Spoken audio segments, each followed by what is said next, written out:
ये सत्य घटना है परमात्मा कबीर देव जी के सह शरीर इस भूलोक को छोड़कर सतलोक जाने की। इस लीला को करके उन्होंने सिद्ध कर दिया कि वे ही सच्चे और पूर्ण परमात्मा हैं। कबीर प्रभु की ये लीला हमें ये संदेश भी देती है कि परमेश्वर किसी धर्म या जाति के बंधन में नहीं बंधा, वो तो सबके लिए एक है। और अगर किसी ने सतभक्ति की है तो पृथ्वी के चाहे जिस भी कोने में शरीर छोड़े, वो अपने पुण्य कर्मों के प्रताप से उद्देशित लोक को ही प्राप्त होता है। ये बात उस समय की है जब ये कहा जाता था कि मगहर में मरने वाला नरक में जाता है और अगले जन्म में उसे गधे के रूप में जन्म लेना पड़ता है। इसके अलावा ये भी कहते हैं कि अगर किसी को मोक्ष चाहिए तो उसे काशी आना चाहिए और वहीं अपने प्राण त्यागने चाहिए, जिस कारण से मोक्ष अभिलाषी वृद्ध लोग अपना अंतिम समय अपने अपने पुरोहितों के घर काशी व्यतीत करने के लिए, निवास करने के लिए आने लगे तथा पुरोहितों को उनके खाने के रुपए तथा पुरोहितों की पूजा अलग से प्रति महीना देने लगे, जिस लालचवश काशी के पंडों ने वृद्धों को अपने अपने घर पेइंग गेस्ट के रूप में रखने लगे। एक एक पुरोहित के घर 10-10 वृद्ध हो गए। कोई रोगी तो कोई अन्य परेशानी से ग्रस्त होने लगे तो उन लालची पंडों ने मीटिंग करके षड्यंत्र के तहत वृद्धों को मारने के लिए गंगा दरिया के किनारे एक करोंत यानी आरा लगाया।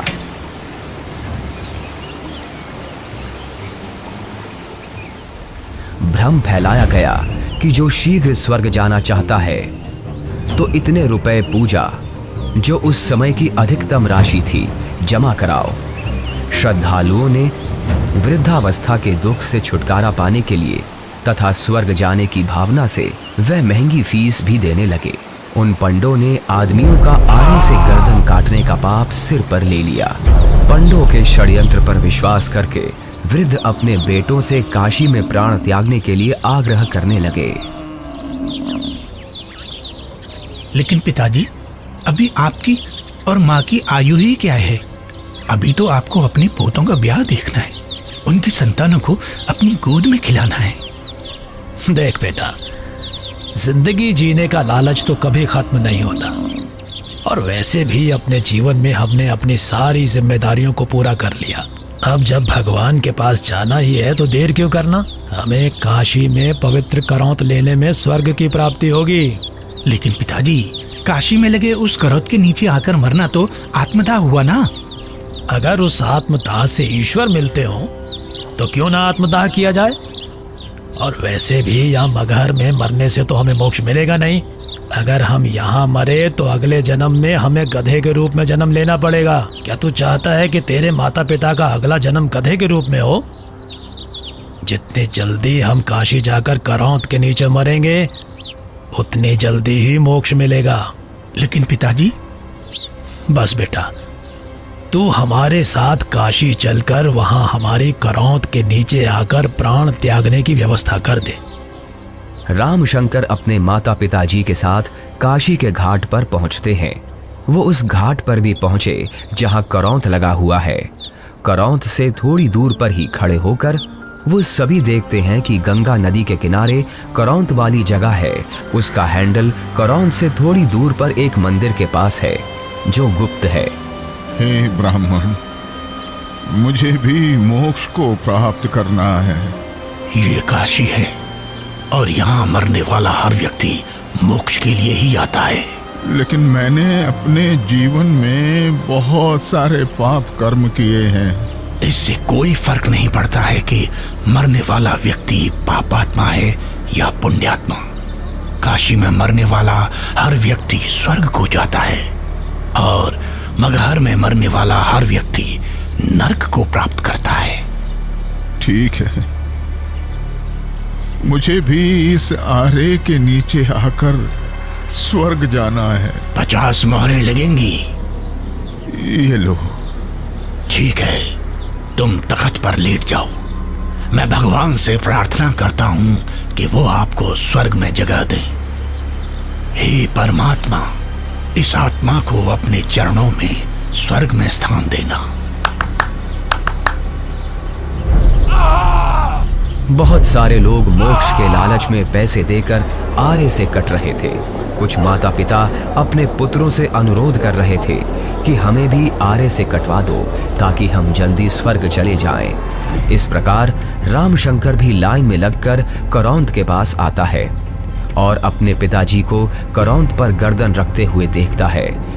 तभी पंडा इशारा करता है। दूसरा पंडा हैंडल घुमाता है, लेकिन हैंडल उलझ जाता है।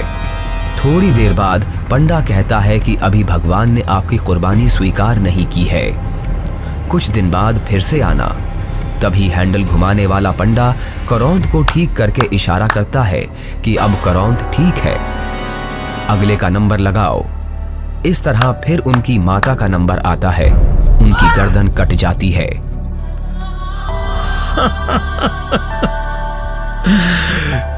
कितना भागा हूं मैं कि भगवान ने मेरी कुर्बानी स्वीकार नहीं की।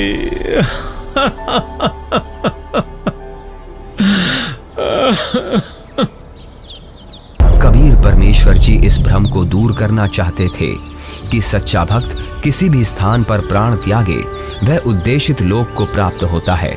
सत्य कर्मों, पुण्य कर्मों को करने वाला व्यक्ति, सत्य साधना करने वाला व्यक्ति संसार के चाहे जिस कोने में भी शरीर छोड़े और चाहे जैसे छोड़े, वो अपने पुण्य कर्मों के प्रताप से ईश्वर के पास चला जाता है, नरक नहीं जाता।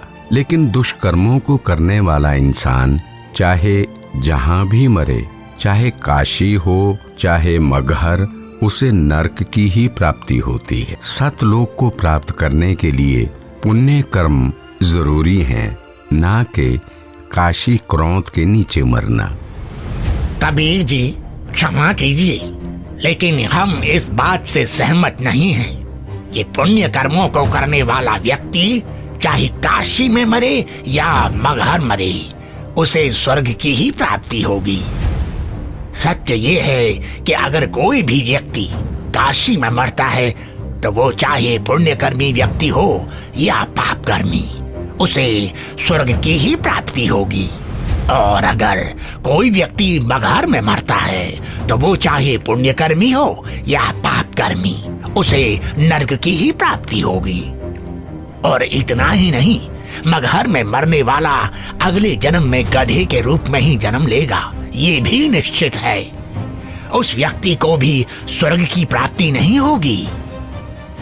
ठीक है, तो मैं फिर मगहर में ही शरीर का त्याग करूंगा और स्वर्ग नहीं, स्वर्ग से भी आगे सतलोक जाऊंगा। और आप सभी पंडितों से मेरा आग्रह है कि आप सभी मेरे साथ मगहर चलें और मेरे शरीर छोड़ने के बाद अपनी ज्योतिष विद्या का प्रयोग करके ईमानदारी से सभी लोगों को ये बता देना कि मैं कहाँ गया हूँ। लोगों के बीच का ये भ्रम दूर होना चाहिए कि मोक्ष केवल काशी मथुरा में शरीर का त्याग करने से नहीं होगा, बल्कि मोक्ष केवल यथार्थ भक्ति से और मर्यादा में रहकर अपने जीवन का निर्वहन करने से होगा। आज आपके मुक्ति का दिन है। करौंद के नीचे आकर मोक्ष पाने के लिए तैयार हो आप? इस आरे अर्थात करौंद से मुक्ति प्राप्त करने के लिए कितनी मोहरें लगेंगी? केवल 50। पिताजी, आपको उस करौंद के नीचे अपने प्राणों को त्यागने की जरूरत नहीं है। क्यों? पर बेटा फिर मुझे मुक्ति कैसे प्राप्त होगी? पिताजी, मैं अभी एक बड़े महापुरुष कबीर देव जी के पास से ही आ रहा हूं। उन्होंने कहा है कि जो व्यक्ति पुण्य कर्म करता है वो सतलोक ही प्राप्त करता है। उसकी मृत्यु चाहे जहां हो। बल्कि खुद कबीर जी मगहर में शरीर त्याग कर ये साबित करने जा रहे हैं कि मगहर में मरने वाला नरक नहीं जाता। यदि उसने सत्कर्म किए हैं तो वो भी स्वर्ग ही जाता है। आपको करौंद के नीचे अपने प्राण त्याग करने की जरूरत नहीं है। पिताजी, इन दुष्टों ने माता जी की हत्या की है। ये पाप कर रहे हैं। अरे अरे, ये क्या कर रहे हो? कबीर देव जी को ज्ञान नहीं है। तुम्हारा दिमाग फिर गया? ज्ञान नहीं है? वो तो साक्षात परमात्मा हैं। तो ठीक है, हम भी उनके साथ मगहर चलते हैं और देखते हैं कि उनकी कही गई बातों में कितना सच है और कितना झूठ।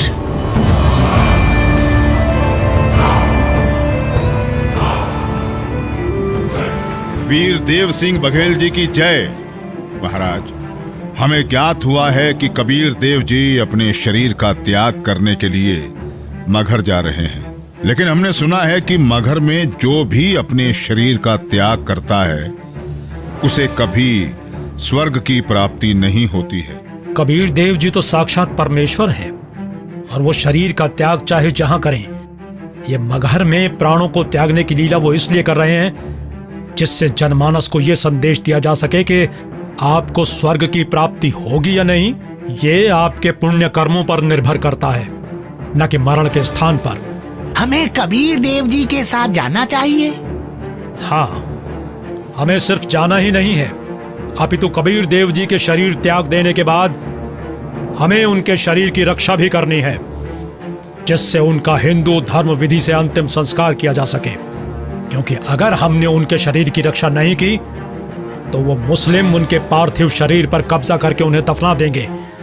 परमात्मा कबीर देव जी केवल हम हिंदुओं के भगवान हैं, उन मलेच्छ मुस्लिमों के नहीं। इसलिए हम आपको आदेश देते हैं, तुरंत ही सेना को हमारे साथ चलने को तैयार किया जाए।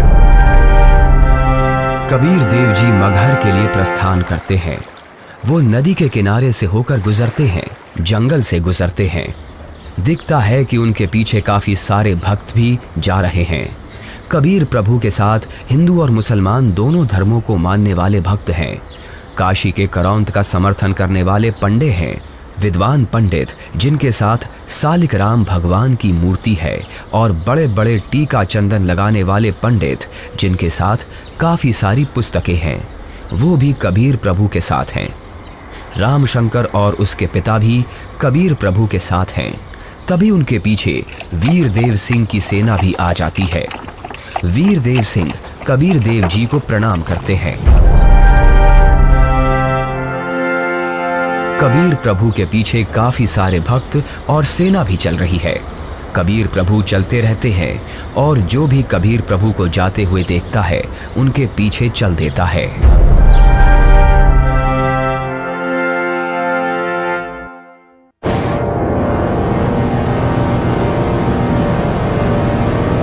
सलाम वालेकुम नवाब बिजली खान पठान साहब।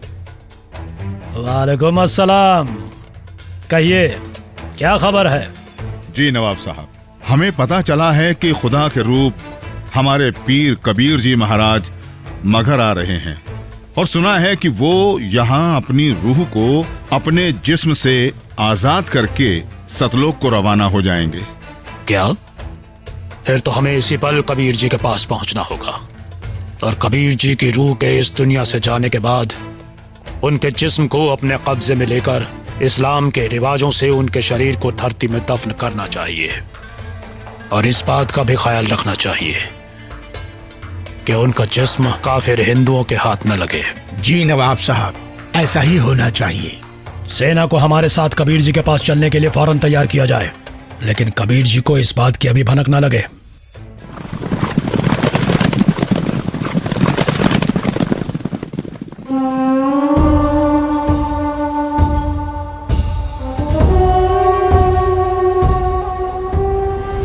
लगता है कबीर जी के जिस्म को पाने के लिए काशी नरेश वीर देव सिंह भी अपनी सेना लेकर आया है, लेकिन हमें किसी भी हालत में इन हिंदू काफिरों को कबीर जी के जिस्म को पाने नहीं देना है।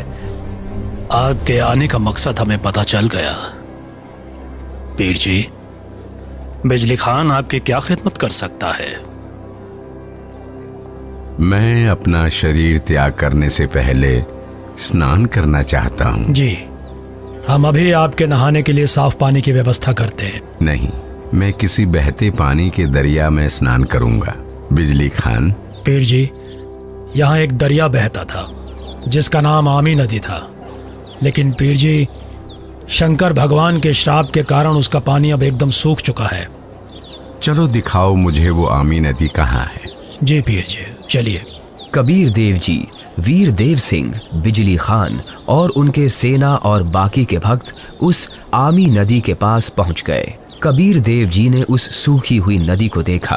कबीर देव जी ने अपने हाथ जोड़कर प्रार्थना की और फिर अपने हाथों को हवा में ऐसे लहराया जैसे कि वो नदी को बहने का इशारा कर रहे हों। कबीर प्रभु के ऐसे इशारा करते ही थोड़ी दूर पर नदी की ही जगह पर एक जोर से धमाका हुआ और धरती के अंदर से पानी का सैलाब निकला।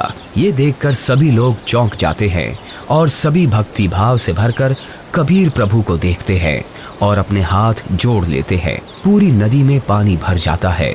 सभी लोग खुश हो जाते हैं। कबीर प्रभु की जय, कबीर प्रभु की जय, कबीर प्रभु की जय। आदेश दें प्रभु। हुक्म दे मालिक। मुझे 2 सफेद चादरें चाहिए, एक बिछाऊंगा और एक ओढ़ूंगा। जो आज्ञा प्रभु। इसी क्षण 2 सफेद चादर यहाँ लाई जाएं। कोई और आदेश दें प्रभु। बिजली खान, तुम सेना किस लिए लाए हो? वीरदेव, तुम किस लिए सेना लाए हो? प्रभु जी, हम आपके शरीर को इतना मलिच मुसलमानों के हाथ नहीं लगने देंगे। इन्होंने अगर आपके शरीर को छू तक भी लिया तो इनमें से कोई भी जीवित नहीं बचेगा। हम आपका अंतिम संस्कार हिंदू रीति रिवाजों से करेंगे। तो हमने भी चूड़ियां नहीं पहन रखी हैं। हम भी अपने अल्लाह के स्वरूप पीर कबीर जी का जिस्म हिंदू काफिरों को नहीं देंगे और इस्लामी तरीके से पीर जी का शरीर को दफन करेंगे। और अगर ऐसा नहीं हुआ तो इसका अंजाम बहुत बुरा होगा। हम वीर देव की सेना से युद्ध करके आपका शरीर प्राप्त करेंगे, लेकिन अंतिम संस्कार हम मुस्लिम तरीके से ही करेंगे। मुझे नहीं पता था कि तुम सब मेरी शिक्षाओं को इतना ही समझ पाए हो।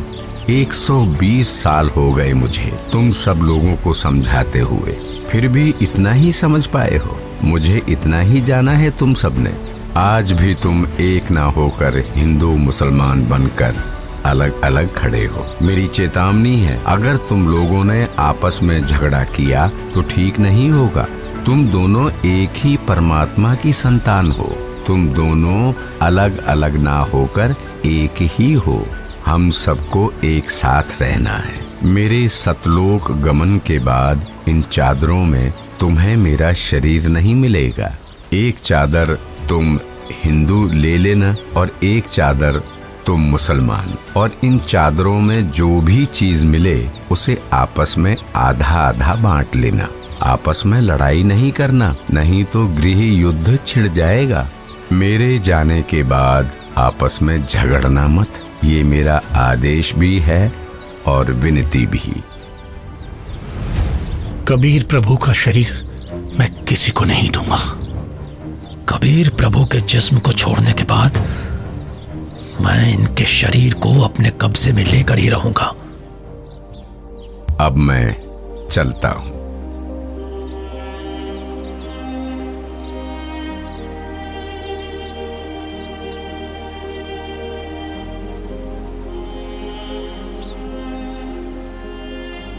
देखो ब्राह्मणों, मैं जा रहा हूं सतलोक, इस पृथ्वी से और तुम्हारे स्वर्ग से शंखों कोस दूर।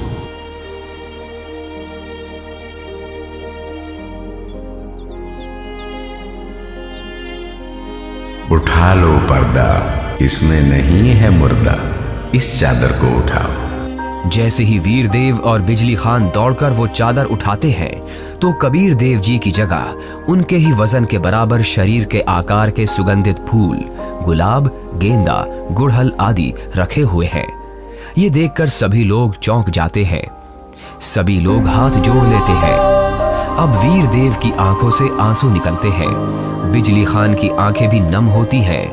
दोनों एक दूसरे को देखते हैं और आपस में एक दूसरे को गले लगाकर रोने लगते हैं। दोनों सेनाओं के सिपाही भी एक दूसरे को देखते हैं।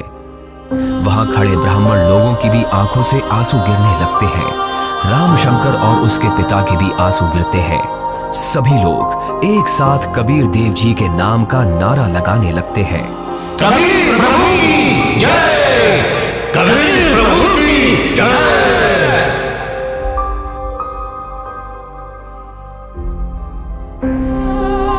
कबीर प्रभु, हमको माफ करना, हमने आपको पहचाना नहीं। आप तो खुद अल्लाह ही थे।